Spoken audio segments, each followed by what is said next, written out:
नमस्कार दोस्तों, मैं विनय ज्योतिषी आप सभी का अपने चैनल में बहुत बहुत स्वागत करता हूं। दोस्तों, हम बात करेंगे सितंबर महीने के राशिफल की और मेष लग्न की।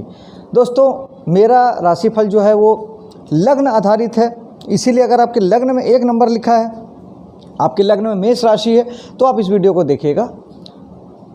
राशि चंद्र राशि से वीडियो नहीं है दोस्तों।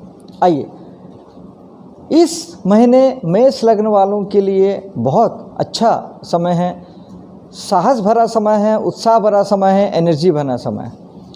मंगल की दृष्टि लग्न पे जब 13 तारीख के बाद पड़ेगी तो आप साहस से भर जाएंगे, उत्साह से भर जाएंगे, अग्रेसन से भर जाएंगे और बहुत ही एनर्जी के साथ में अपने कामों को करेंगे। इसी मंगल की दृष्टि आपके दूसरे धन भाव में भी पड़ेगी। निश्चित तौर पे चूँकि मंगल सप्तम से दृष्टि डालेंगे 13 तारीख के बाद, तो जीवन साथी के माध्यम से भी आपको धन की प्राप्ति होगी। और अष्टम भाव के स्वामी मंगल हैं, तो आपको ससुराल के माध्यम से भी धन की प्राप्ति हो सकती है और दूसरे का धन भी आपको प्राप्त हो सकता है जो कि बिना कमाया हुआ हो, यानी आपकी मेहनत का ना हो, ऐसा धन भी आपको प्राप्त हो सकता है। जैसे लॉटरी और शेयर मार्केट और इस तरह की जगहों से जब हमको एक मुश्त लाभ प्राप्त होता है, अप्रत्याशित सा, जिसके बारे में हमने सोचा नहीं होता, उस तरीके का लाभ आपको प्राप्त हो सकता है। दूसरे भाव पर शनि की दृष्टि सिंपल है कि आपको कुटुंब परिवार के लिए थोड़ा ध्यान देना है और ध्यान आपको देना चाहिए।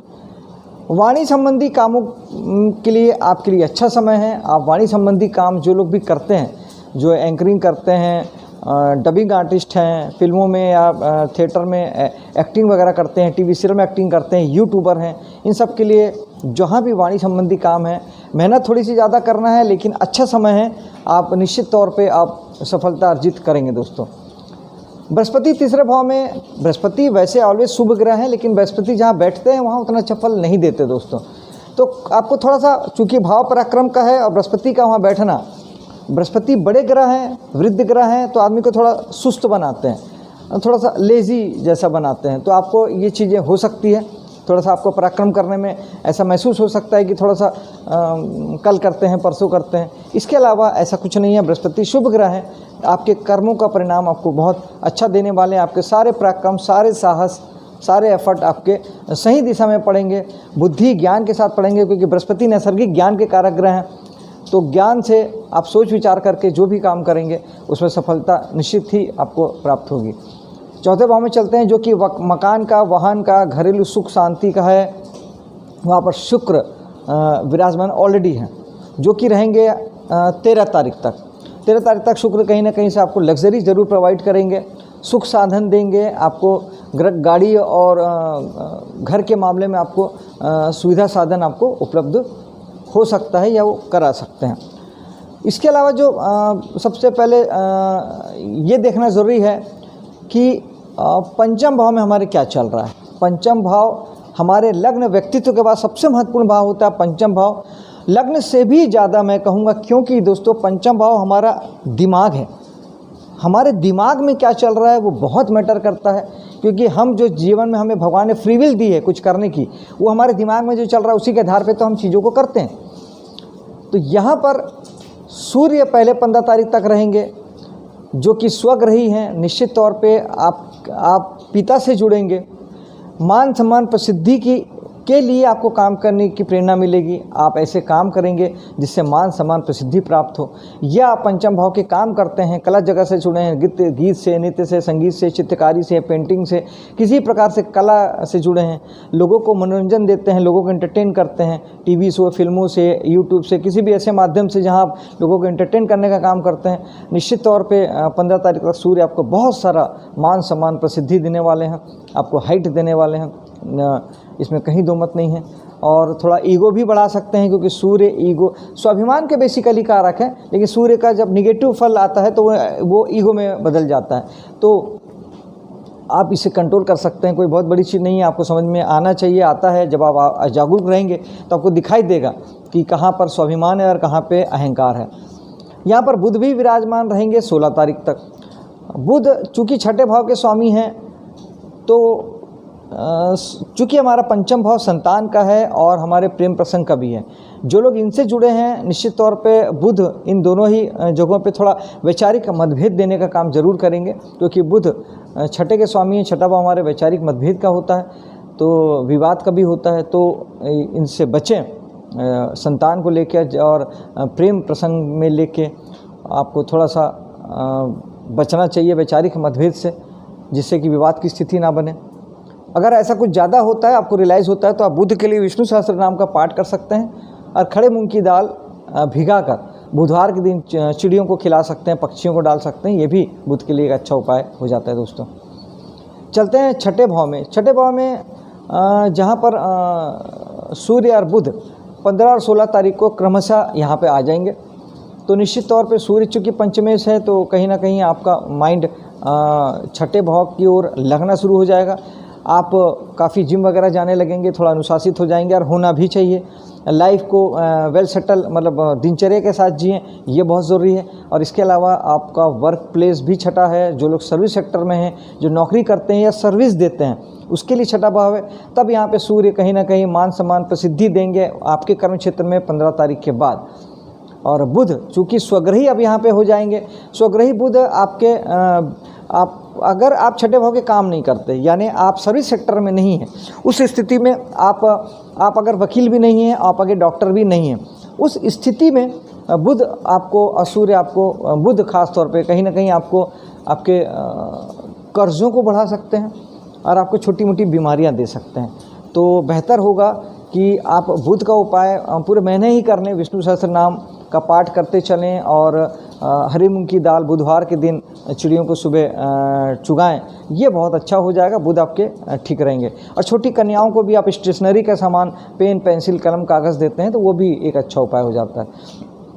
यहाँ पर मंगल भी विराजमान है दोस्तों, जो कि 13 तारीख तक रहेंगे, केवल 13 तक मंगल रहेंगे। तो चूँकि मंगल आपके लग्नेश भी हैं और मंगल आपके अष्टमेश भी हैं, तो इसमें थोड़ी सी ये है कि अगर आप कर्ज लेते हैं और लड़ाई झगड़े में इन्वॉल्वमेंट करते हैं, तो ये आपके लिए पीड़ादायक हो सकता है, कष्टदायक हो सकता है, आपको तकलीफ़ें दे सकता है। इसलिए कोशिश करते तक कर्ज लेने से बचें और वाद विवाद, लड़ाई झगड़े से बचना ही आपके लिए बेहतर होगा। मंगल है तो मंगल के लिए थोड़ा सा अपने साहस को, अपने उत्साह को, अपने एनर्जी को कंट्रोल में रखें, अपने कंट्रोल्ड वे में काम करें, क्योंकि सर्विस सेक्टर के लिए ये बहुत अच्छा हो जाएगा। सर्विस सेक्टर के लिए आप ज़्यादा उत्साह से काम करेंगे, ज़्यादा एनर्जी से काम करेंगे, लेकिन वहाँ पर अगर वाद विवाद की स्थिति पैदा करेंगे तो फिर झगड़े में तब्दील हो जाएगा। इसलिए वाद विवाद से बचना हर लिहाज से इस महीने आपके लिए बेहतर है दोस्तों। सप्तम भाव में मंगल जब 13 को चले जाएंगे, तो सप्तम भाव में मंगल आके आपके जीवन साथी और बिजनेस पार्टनर को भी थोड़ा सा अग्रेसन देंगे, थोड़ा उन्हें भी गुस्सा बढ़ाएंगे। तो ज़्यादा अच्छा है कि इनके साथ में बातचीत करें, विवाद से बचें। और मंगल चूँकि साहस, एनर्जी, उत्साह के कारक है, तो आपके जीवन साथी में भी आपको ये चीज़ें परिलक्षित होगी, दिखाई देगी कि वो काफ़ी एनर्जी से भर गया है और उत्साह से भर गया है, ये आपको हो सकता है। इसके अलावा यहाँ पर बृहस्पति की दृष्टि है, जो कि बहुत शुभ दृष्टि है दोस्तों। ये जो लोग बिजनेस करते हैं उनका बिजनेस बहुत बढ़ेगा। जो लोग बिजनेस नया करना चाहते थे उनके लिए अच्छा समय है, आप नया बिजनेस चालू कर सकते हैं। ट्रेडिंग बिजनेस विशेष तौर पे ये समय में आप चालू कर सकते हैं। और इसके अलावा बृहस्पति बढ़ाने का काम भी करते हैं, तो इस समय में साझेदारी फर्म आपके बढ़ सकती, साझेदारी आप किसी से इन्वॉल्व हो सकते हैं, कर सकते हैं। जिनकी मैरिज नहीं हुई है उनके लिए अच्छा समय है। कुंडली में महादशा अंतरदशा का योग संयोग है, तो इस समय विवाह के लिए भी बहुत अनुकूल है। यानी बृहस्पति आपको गोचर में पूरा सपोर्ट करते हैं कि आपकी विवाह में आई अड़चनों को हटा दें और आपका विवाह कर दें। चलते हैं भाग्य की ओर। भाग्य में भी अगेन बृहस्पति की दृष्टि है, और बृहस्पति की दृष्टि चीज़ों को बढ़ाती है। इस समय में आप धार्मिक यात्राएं ज़्यादा करेंगे, धर्म को लेकर आप बातें ज़्यादा करेंगे। जो लोग हायर एजुकेशन से जुड़े हैं, वो उच्च शिक्षा के लिए जो लोग विदेश जाना चाहते हैं या बाहर जाके पढ़ना चाहते हैं, उनके लिए बहुत बहुत अच्छा समय है। वो इस समय का उपयोग कर सकते हैं। आप उपदेशक बन सकते हैं, आप हायर एजुकेशन किसी भी रूप में ले सकते हैं। और पिता के लिए भी बहुत अच्छे हैं, क्योंकि नवम भाव हमारे पिता का होता है। यहाँ पर शनि की दृष्टि भी है, जो चाहती है कि आप अगर नवम भाव से जुड़ के काम कर रहे हैं, यानी धर्म क्षेत्र में काम कर रहे हैं, तो निश्चित तौर पे आपको मेहनत थोड़ा ज़्यादा करना होगा, तो सफलता आपकी सुनिश्चित है। दसम भाव में चलते हैं, जहाँ पर शुक्र की दृष्टि पड़ेगी 13 तारीख तक। तो शुक्र आपके जीवन में, आपके बिजनेस सेक्टर में, आपके कर्म की जगह पे आपको थोड़ी सा सुविधा प्रदान करेंगे। 13 तारीख तक कहीं ना कहीं से आपको लग्जरी प्रदान होगा। जीवन साथी भी आपको सपोर्ट करता दिखाई देगा। 13 तारीख तक जीवन साथी का सपोर्ट आपके काम धाम में आपको मिल सकता है और कहीं ना कहीं एक सुंदरता का बोध आपको आपके इस स्थान पे आपको हो सकता है। मंगल की दृष्टि यहाँ पर पड़ेगी दोस्तों, चौथी दृष्टि। तो मंगल जो है वो कर्म क्षेत्र में आपके साहस पराक्रम को भी बढ़ाते हैं और आपकी एनर्जी को भी बढ़ाते हैं। निश्चित तौर पे आप इस समय में ज़्यादा भीड़ के, ज़्यादा उत्साह और एनर्जी के साथ काम करेंगे, ये बहुत अच्छा है दोस्तों। हाँ, मंगल अष्टमेश भी हैं, थोड़ा सा आपके कामों में 13 तारीख के बाद रुकावट बाधा भी आप महसूस कर सकते हैं। चिंता परेशानी रुकावट बाधा ये चीज़ें बढ़ सकती है। ये तब होगी जब आप अपने काम में अगर आप थोड़ा सा कुछ रिसर्च ऐड करते हैं, कुछ खोजते हैं, कुछ ढूंढते हैं, कुछ थोड़ा सा डीप जाके काम करेंगे तो प्रॉब्लम उतनी नहीं होगी।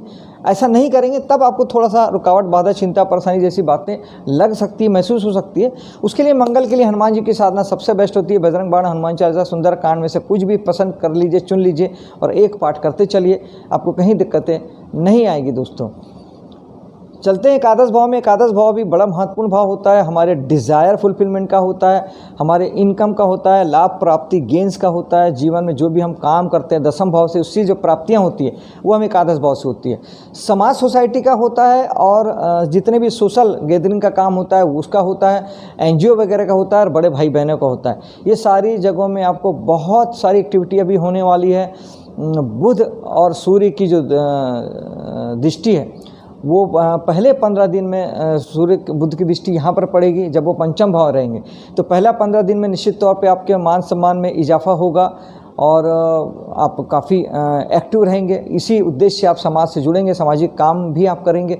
और यहाँ पर बृहस्पति की दृष्टि है जो कि आपको बहुत बढ़ा देगी, समाज सोसाइटी में आपका स्थान बढ़ा देगी। आप बहुत सारे कामों को करते नजर आएंगे। निश्चित तौर पर लाभ प्राप्ति गेंस अपार इस समय में आपको होने वाला है। बहुत सारे आपको इनकम, आपके सोर्स ऑफ इनकम बढ़ने वाले हैं, एक से ज़्यादा हो जाएंगे। राहु भी यहाँ विराजमान है दोस्तों। राहु क्या करते हैं? राहु अगर आप अपने चलते कामों को बड़ा करेंगे तो राहु इसका आपको बहुत फ़ायदा देंगे, लेकिन अगर आप कामों को चेंज करेंगे, चेंज करने की सोचेंगे तब आप दिक्कत में पड़ जाएंगे।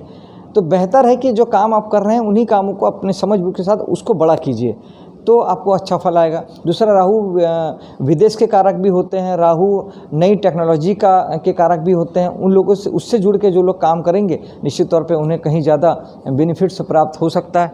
और चूँकि राहु बड़े भी हैं, फैलाते भी हैं काम को, समाज सोसाइटी में आपका बहुत सारा नेम फेम बड़ा होने वाला है। एकादश भाव में राहु के उपाय की अगर हम बात करें तो कहीं ना कहीं आपको ओम राहवे नमः एक माला कर सकते हैं, ये बहुत अच्छा होता है। दान में हम जौ का दान कर सकते हैं और सूखा नारियल राहु की चीज़ होती है। सूखा नारियल को बहते जल में बहाना बड़ा अच्छा उपाय है। आप अमावस्या के दिन, महीने में एक अमावस्या आती है, उस अमावस्या में सूखा नारियल बहते जल में बहाएं, पितरों को याद करके, पितरों के नाम से। ये भी आपको बहुत अच्छा रिजल्ट आपको दे सकता है। और राहु के लिए बेहतर ये होता है कि आप अगर घर से दूर जाके काम कर रहे हैं तो ये भी राहु के लिए बहुत अच्छा है, क्योंकि राहु विदेश के कारक हैं, दूर जाके काम करने को सपोर्ट करते हैं।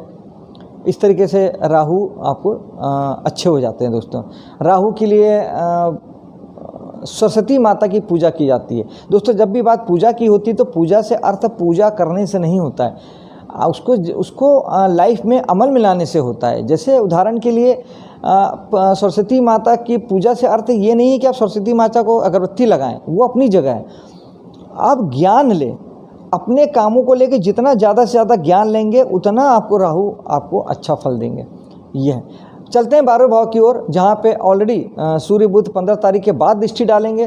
तो अगर आप विदेश से जुड़ के काम करते हैं तो निश्चित तौर पे वहाँ पे मान सम्मान प्रसिद्धि सूर्य देंगे।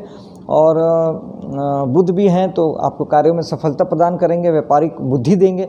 लेकिन अगर आप यहाँ के काम नहीं करते हैं तो यहाँ शनि विराजमान है जो कि आपको हेल्थ इशू दे सकते हैं, क्योंकि 12वां भाव हमारे हॉस्पिटल का होता है, 12वां भाव जेल का होता है। इस तरह के कोई काम कभी आपने किए हों, पढ़े हों, आपको इस तरह का कोई कोर्ट कचहरी का मामला हो तो इस समय में आपको जेल भी जाना पड़ सकता है दोस्तों। तो बेस्ट तो ये है कि शनि के लिए आप शनि का उपाय बहुत ज़रूरी हो जाता है कि आप शनि का उपाय करें ताकि आपको हॉस्पिटल न जाना पड़े, जेल न जाना पड़े। तो सबसे बेस्ट उपाय 12वें भाव का ये है दोस्तों कि 12वें भाव का यूटिलाइजेशन। तो आप ध्यान, प्राणायाम, योग साधना अगर जितना ज़्यादा से ज़्यादा करेंगे आपको 12वां भाव का आप एक्टिवेशन कर लेते हैं, 12वां भाव एक्टिव, उसकी ऊर्जा को आप यूज़ कर लेते हैं, तो 12वां भाव को तकलीफ़ नहीं देता है। पैसों के मामले में 12वां भाव जहाँ नुकसान का होता है, वहाँ पर आप अगर पैसों का इन्वेस्टमेंट करते हैं या दान करते हैं, दोनों ही स्थिति में आपको फिर पैसों का नुकसान आपको नहीं होता। आप ज़्यादा से ज़्यादा दान कीजिए या पैसों को इन्वेस्ट कर दीजिए, कहीं FD वगैरह में लगा दीजिए, ये भी एक अच्छा उपाय है। और शनि के उपाय की अगर हम बात करें तो ओम शनिश्चराय नमः 1 माला जाप कर सकते हैं। शनिवार के दिन शनि मंदिर में भगवान शनि को सरसों का तेल चढ़ाना बहुत अच्छा उपाय है। क्वांटिटी आप अपने हिसाब से तय कर सकते हैं, 100 ml 200 ml बहुत होता है। और साथ ही भगवान शनि के लिए हनुमान जी की साधना भी की जाती है। और साथ ही नीचे तबके के जो लोग होते हैं, जो गरीब लोग होते हैं, उन्हें कुछ हैप्पीनेस देना, उन्हें खुशी देना भी शनि को खुशी देता है। और एक दिया शाम के समय में पीपल में जलाना, ये भी शनि के लिए बहुत अच्छा उपाय है दोस्तों। ये था सितंबर महीने का राशिफल मेष लगने के लिए। मिलता हूँ आपसे अगली वीडियो में, तब तक के लिए जय हिंद, जय माता दी।